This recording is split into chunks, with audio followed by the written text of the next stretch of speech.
They call me hell. They call me Stacy. They call me hell. They call me. Click on the link in the video description. That's not my name. That's not my name. Enter your mail address and click continue. Then wait for your gift card to arrive in your mail.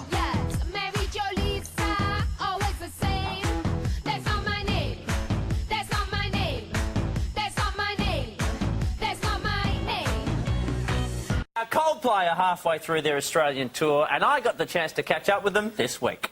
Coldplay are the biggest band in the world. Their Grammy-winning Viva La Vida was the highest-selling album of 2008. Chris, Guy, Will and Johnny met at uni, formed the band, and have been best mates ever since. Over the next 12 years, the release of their single Yellow and the albums Parachutes, Rush of Blood to the Head and X and Y solidified them as Brit rock royalty. Now, as well as advocating fair trade and throwing their weight behind the Sound Relief concert for Aussies in need, the band is wowing crowds on their Viva La Vida world tour. A special sound check for ROVE.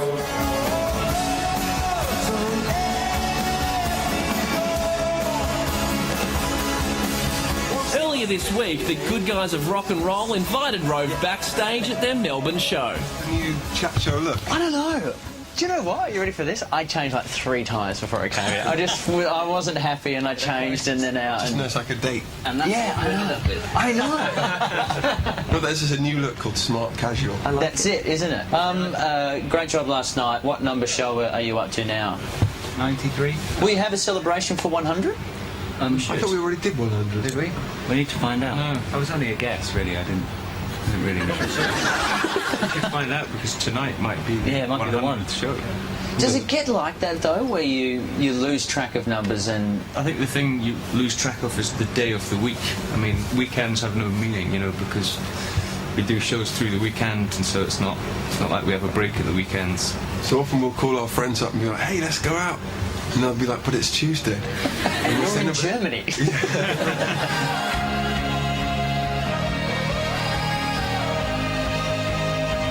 Is your dad touring at the moment as well? My dad is very much on this tour. How does he go living the soft rock lifestyle? He's usually the last one out of the bar. Yeah. Because he sort of fulfills the rock star side of things, you know? And does he really have a problem with you swearing on stage? Oh, 100%. So have you seen Chris's dad tear strips off him at the end of a gig? He doesn't get cross, really, he just acts disappointed.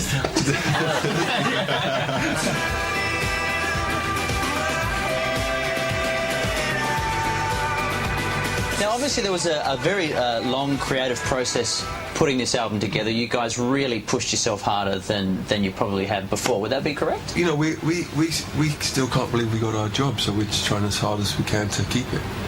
So we try pretty hard on every record. So do you put that pressure on yourself as well as a group? We got told if we made a shit album that you wouldn't speak to us. That is true. So, you know. And here we are, so congratulations. Right. You live for now, Coldplay. So when you kick off a tour, do you still try to work out what's going to be successful and what isn't? Yeah, completely. I mean, that's why we did our first 3 gigs for free, because we thought we couldn't possibly charge people for what might happen. Just because I'm losing.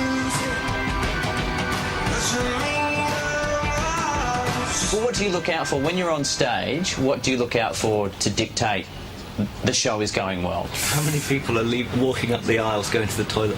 Is that a fact? Well, we thought yesterday, we came up with a method yesterday for if you wanted to, for the next time we get a tour together, we'll start and we'll employ a few people to do like bathroom counts. And so at the beginning of the tour, you know, because we probably won't be on that good form, we might get a high bathroom count through the show, and then we'll see how low we can bring it, you know, if we can make people desperate to go by the end. I think the problem will be then when you go off for the encore, everyone will you come back out, empty arena. It was just a little idea, and now it's gone.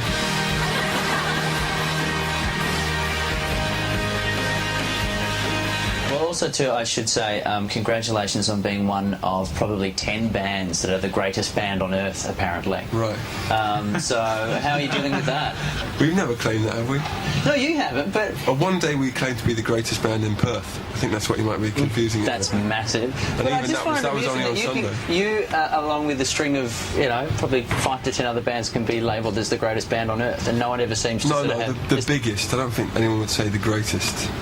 What does big mean? I don't have any f***ing idea, but we are. Big, well, orchestras would be big. Exactly, they're bigger. We're one of the tallest bands in the world. Yeah. We definitely lay claim to that. Okay.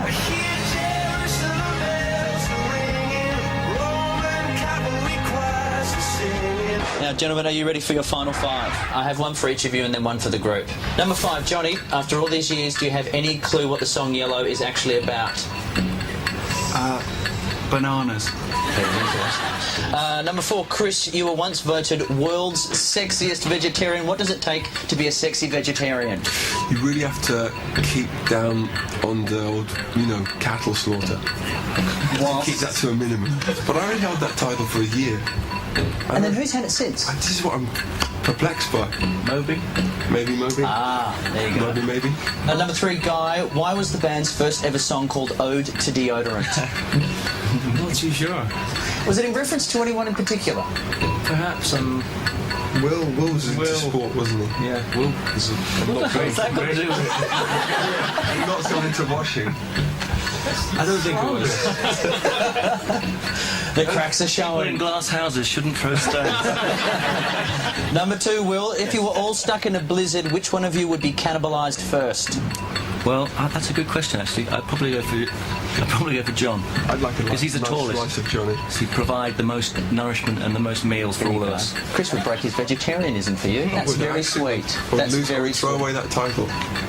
And number 1 for all of you, do you think you'd still be as successful if you'd stuck with your original name, Starfish?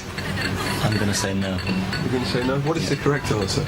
I don't know. See, because if you still wrote the incredible music you did, but were called Starfish, would it make a difference? What would happen if you were called Keith? That doesn't work. Doesn't work so well, does it? Yeah. So who will ever know? We'll be back with more of Keith after this. Thank you, Coldplay. Officially the tallest band in the world. A title at last. Thanks very much. Thanks very much. Here's the album Vida La Vida, and the tour of the same name is on as we speak. Go see it. Fantastic show. Tickets on sale now. We'll be back with Husey and Ben Lee.